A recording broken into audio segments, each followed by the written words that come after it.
Dalam pertemuan kedua, kita akan membahas tentang teori desain basis data. Nah, di sini saya, Eri Triwijayanto, NRP 74110300035, dengan dosen pembimbing Rengga Asmara, Eskom, OCA. Nah, di sini tujuan belajar kita yaitu pertama, memahami aturan sistem informasi dalam organisasi. Kedua, memahami proses desain basis data. Pendahuluan. Aktivitas desain basis data menggunakan proses yang sistematis yang disebut metodologi desain, di mana target basis data diatur dengan RDBMS, ORDBMS, atau ODBMS.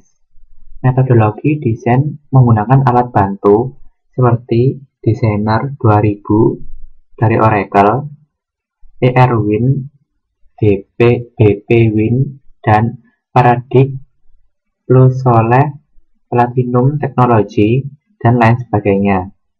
Biasanya, desain basis data kecil sekitar 20 pemakai tidak perlu sangat kompleks.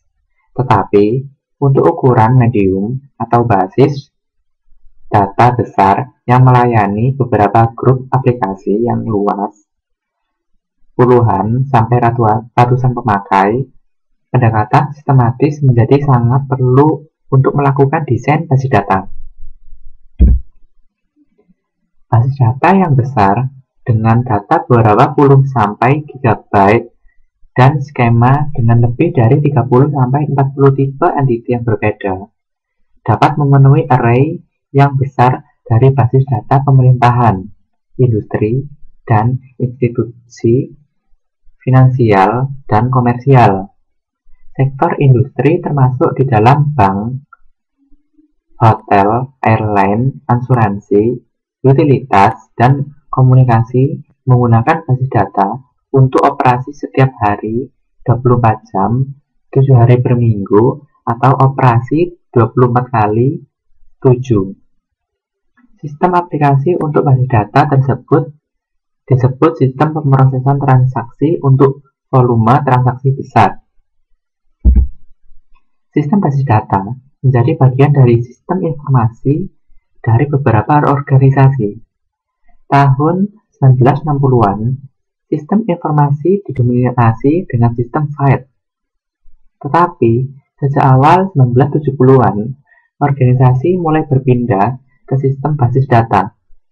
Untuk mengakomodasi sistem, beberapa organisasi membuat posisi administrator basis data atau DBA untuk mengontrol aktivitas basis data. Data independen memproteksi program aplikasi dari perubahan dalam organisasi logika dan akses fisik dan struktur penyimpanan. Aturan sistem informasi dalam organisasi. Sistem basis data menyediakan aplikasi baru, yaitu integritas data pada multiple aplikasi ke dalam basis data tunggal. Pengembangan yang simpel dengan menggunakan bahasa tingkat seperti SQL.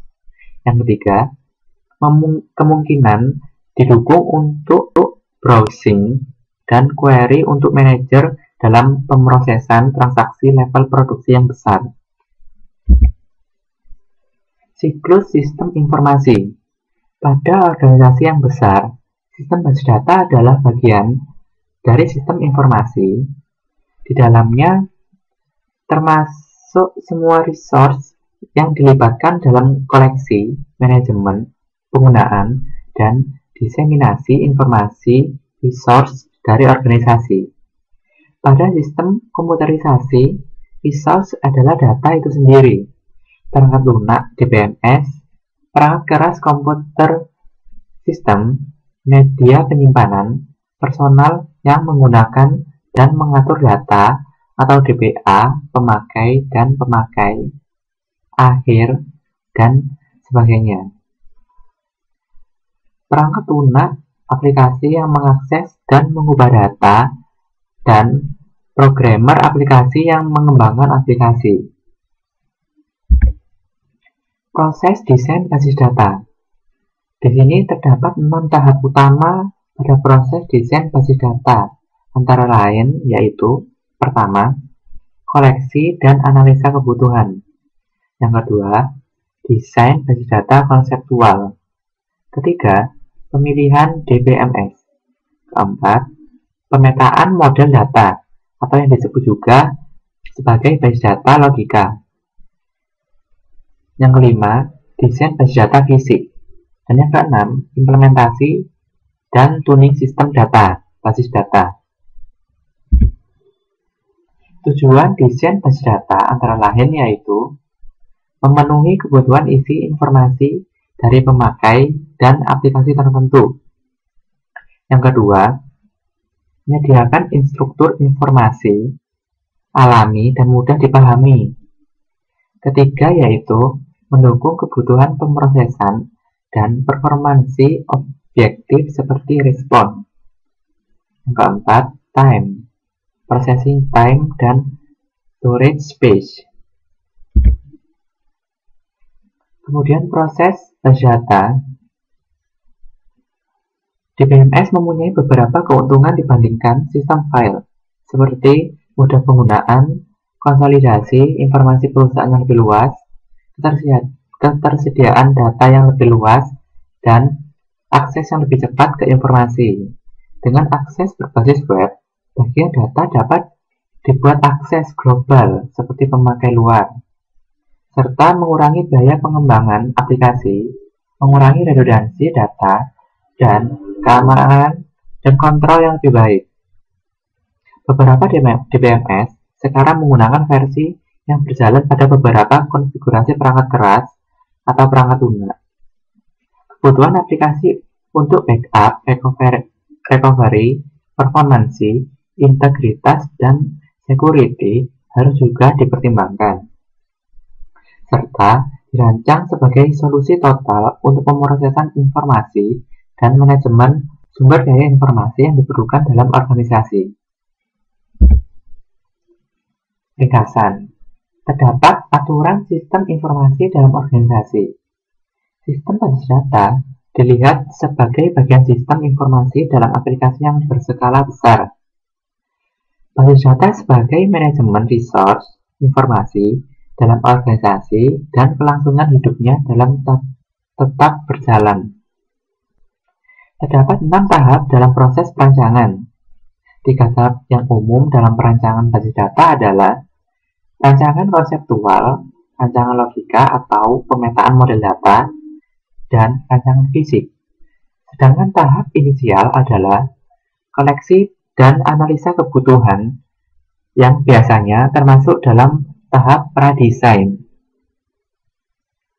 Ada beberapa kriteria organisasi dalam pemilihan DBMS.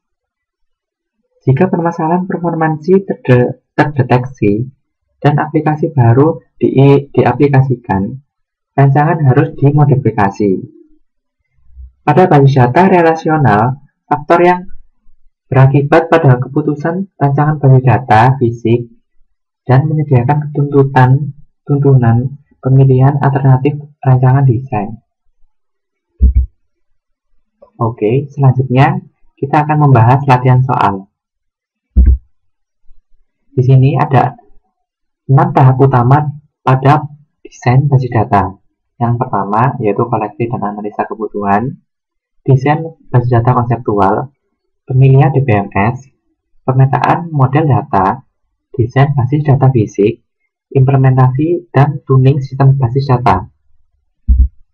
Selanjutnya, tahap pemilihan DBMS. Karena pada tahap pemilihan DBMS berdasarkan beberapa faktor ekonomi dan kebijakan organisasi, faktor teknis berhubungan dengan ketetapan DBMS yang dipilih. Yang termasuk faktor teknis adalah tipe DBMS, relasional, objek relasional, dan objek lainnya. Kemudian, struktur penyimpanan dan akses path yang didukung DBMS. Selanjutnya yaitu ketersediaan antarmuka pemakai, dan pemigram tipe bahasa query tingkat tinggi. Selanjutnya, ketersediaan alat bantu pengembangan, kemampuan berhubungan dengan operator, klien server, dan lain sebagainya. Mengapa perancangan skema dan aplikasi dilakukan secara paralel? Nah, di sini disebabkan perancangan basis data tahap ini melibatkan dua aktivitas. Aktivitas yang pertama yaitu desain skema konseptual, yaitu untuk menentukan kebutuhan data yang dihasilkan pada tahap 1 dan menghasilkan skema basis data konseptual. Aktivitas yang kedua yaitu desain transaksi dan aplikasi. Di sini artinya yaitu untuk menentukan analisa aplikasi basis data pada tahap 1 dan menghasilkan spesifikasi level tinggi untuk aplikasi tersebut. Berikutnya yaitu mengapa diperlukan koleksi dan analisa kebutuhan. Jawabannya, skema konseptual diproduksi dari tahap ini, terdiri dari model data tingkat tinggi DBMS independen dengan beberapa alasan. Yang pertama, tujuan desain skema konseptual adalah skema lengkap tentang struktur basis data, semantik, interrelationship, dan constraint. Hal ini tergantung dari DBMS yang digunakan. Yang kedua, skema konseptual tidak tersedia sebagai deskripsi stabil dari isi basis data. Pemilihan DBMS dan keputusan desain dapat berubah tanpa mengubah skema konseptual DBMS independen. Alasan yang ketiga yaitu skema konseptual yang baik sangat penting untuk pemakai basis data dan desainer. Penggunaan model data tingkat tinggi lebih ekspresif dan umum daripada model data dari DBMS. Selanjutnya yaitu mengapa diperlukan koleksi dan analisa kebutuhan. Untuk mengetahui dan menganalisa keinginan pemakai terhadap suatu basis data sedetail mungkin, serta menentukan kebutuhan yang diidentifikasi bagian lain dari sistem informasi yang berhubungan dengan sistem basis data, termasuk di dalamnya pemakai dan aplikasi baru yang sudah ada. Kemudian kebutuhan tersebut dikoleksi dan dianalisa untuk membangun sebuah aplikasi basis data. Soal berikutnya yaitu bagian karakteristik dari model data untuk rancangan skema konseptual harus diproses. Perancangan skema konseptual. Nah, menguji kebutuhan-kebutuhan data dari suatu database yang merupakan hasil dari tahap 1 dan menghasilkan sebuah konseptual database skema pada DBMS independent model dan tingkat tinggi seperti EER atau Enhanced Entity Relationship Model. Skema ini dapat dihasilkan dengan menggabungkan bermacam-macam kebutuhan user dan secara langsung membuat skema database atau dengan merancang skema-skema yang terpisah dari kebutuhan tiap-tiap user dan kemudian menggabungkan skema-skema tersebut. Model data yang digunakan pada perancangan skema konseptual adalah DBMS independent dan langkah-langkah selanjutnya adalah memilih sebuah DBMS untuk melaksanakan rancangan tersebut. Rancangan transaksi menguji aplikasi-aplikasi database di mana kebutuhan-kebutuhan telah dianalisa pada tahap 1 dan menghasilkan perincian transaksi-transaksi ini. Kegunaan tahap ini diproses secara paralel bersama tahap perancangan skema konseptual adalah untuk merancang karakteristik dari transaksi-transaksi database yang telah diketahui pada suatu DBMS independen. Transaksi-transaksi ini akan digunakan untuk memproses dan memanipulasi database suatu saat di mana database tersebut dilaksanakan. Apa perbedaan dua pendekatan utama dalam perencanaan skema konseptual? Nah, di sini ada dua pendekatan, yaitu terpusat dan integrasi view-view yang ada.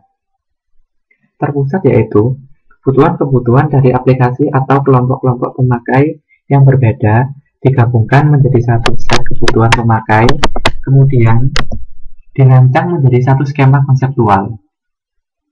Yang kedua yaitu integrasi view-view yang ada. Nah, di sini untuk masing-masing aplikasi atau kelompok-kelompok pemakai yang berbeda dirancang sebuah skema eksternal atau view. Kemudian view-view tersebut disatukan ke dalam suatu skema konseptual. Selanjutnya, strategi apa yang digunakan untuk merancang skema konseptual dari kebutuhan? Nah, di sini strategi yang kita gunakan ada 4 macam, yaitu top down, bottom up, inside out, dan mix.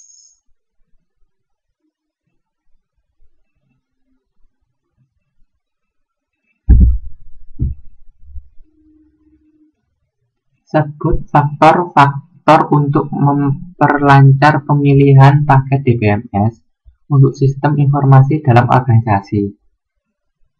Nah, di sini faktor-faktornya yaitu struktur data. Penjelasannya yaitu, jika data disimpan dalam database mengikuti struktur hierarki, maka suatu jenis hierarki dari sistem manajemen database harus dipikirkan.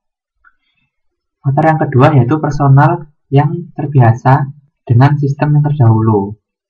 Jika staf programmer dalam suatu organisasi sudah terbiasa dengan suatu sistem manajemen database, maka hal ini dapat mengurangi biaya latihan dan waktu belajar. Faktor ketiga yaitu ketersediaan dari service vendor. Nah, di sini keberadaan fasilitas pelayanan penjualan sangat dibutuhkan untuk membantu memecahkan masalah sistem. Nah, apa sih yang dimaksud pemetaan data model sistem independen dan apa perbedaannya dengan sistem dependent? Pemetaannya dapat diproses dalam 2 tingkat, yaitu pemetaan sistem independen. Pemetaan ke dalam model data DBMS dengan tidak mempertimbangkan karakteristik atau hal yang khusus untuk berlaku pada implementasi DBMS dari model data tersebut. Yang kedua, penyesuaian skema ke DBMS yang spesifik, mengatur skema yang dihasilkan pada langkah-langkah untuk disesuaikan pada implementasi yang khusus di masa yang mendatang dari suatu model data yang digunakan pada DBMS yang dipilih. Nah, berikut adalah akhir dari penjelasan pada pertemuan teori yang kedua. Terima kasih.